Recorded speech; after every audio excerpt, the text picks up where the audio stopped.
네, 어제 오전에 있었던 소식이죠. 자, 허문도 전 국토통일원 장관이 세상을 떠났습니다. 향년 76세인데 우리가 많이 기억하는 것은 신문기자 출신이었던 그가 신군부 당시 언론 통폐합, 언론 학살극을 이끌었다는 점 때문인데 많은 이야기거리를 남기고 있습니다. 자, 일단 어떻게 좀 정리를 할까요?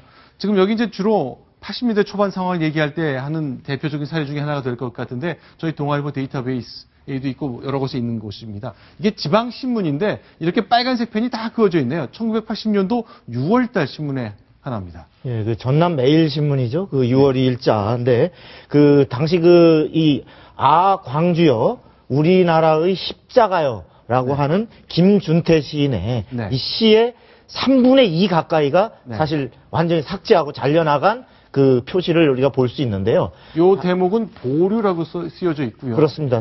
여기는 삭자 쓴 게 이거 빼라 그 뜻이거든요. 그렇습니다. 빼내라는 거죠. 사실은 그러니까 사실상 뭐 완전히 거의 형해화 시켜버린 건데 저렇게 저 당시에 그 언론 통폐합뿐만 아니라 전반적인 언론 그 탄압과 어떤 통제가 그 어떤 그 신군부의 어떤 집권에 방해가 되는 이러한 내용은 가차없이 검열을 통해서 저렇게 드러내버리고 삭제하고 저렇게 하는 어떤 그 언론 통폐합과 검열에 사실 가장 그 주춧돌을 놓은 사람이 바로 이 허문도 전 통일원 장관이고 그 이른바 쓰리어 중에서 당시의 언론 통제에 가장 선봉했었던 그러한 그 과거의 역할을 했던 사람입니다. 자, 이제 저희가 많이 기억하는 게 이제 5공화국 당시 이제 중요한 정치적 또 언론과 관련된 역할을 많이 맡았습니다만 청문회 때도 한번 저 국회에서 증인으로 출석한 적이 있었는데 그때도 자신이 주도했던 이런 언론 통폐합 이야기에 대해서는 뭐 그게 내가 잘못한 게 없다는 취지의 설명을 좀 내놨었죠. 예, 그 허문도, 허삼수, 허평 요 세 분 중에 한 분이고요. 40년 경남 고성 출신이고 별명이 그 전두환 정권의 괴벨스였습니다. 괴벨스는 나치 그의 선전상이었는데요. 그 역할에 충실해가지고 전국 당시 64개 언론사를 신문사 16개, 14개, 그다음 방송사 3개, 통신사 1개로 딱 간출인 그리고 언론인 1000명을 해직시킨 엄청난 권한을 휘둘렀고요.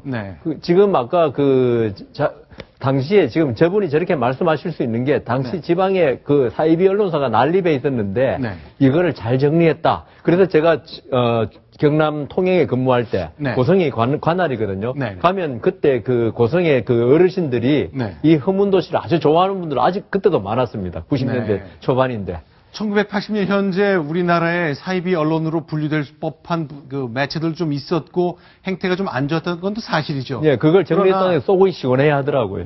그런 측면이 있긴 있습니다만 당시 이제 여러 가지로 강제 해직도 시키고 이런 검열에 들어가고 했던 것들 때문에 이제 두고두고 비판을 좀 받아왔었죠. 지금 보시는 저 장면 1981년 국풍 81이라는 행사인데 기억하실 텐데 이런 기획자가 허문도 씨였던 거죠. 예, 그렇습니다. 당시에 그 81년에 사실 5.18 광주민주화운동 1주년을 맞아서 전국에서 어떤 시위와 이런 추모 열기가 고조되는 이런 상황에서 일종의 물타기용, 맞불용으로 이루어진 일종의 관제 축제입니다. 그래서 대규모 그 인원을 동원해서 그 여의도에서 그런 또 행사가 있었고 해서 저런 부분을 기획했던 사람이 당시 그 허문도 당시 청와대 비서관이었습니다. 자, 향년 76세로 돌아가셨는데 어쨌건 한 시대가 접히고 있고요. 뭐 과거가 공이 많았건 과가 많았건 역사적 인물로 이제 허문도 씨도 기억되게 될 것 같습니다. 자, 이렇게 정리해 보겠습니다. 이번에 8번째 소식입니다. 순위 확인합니다.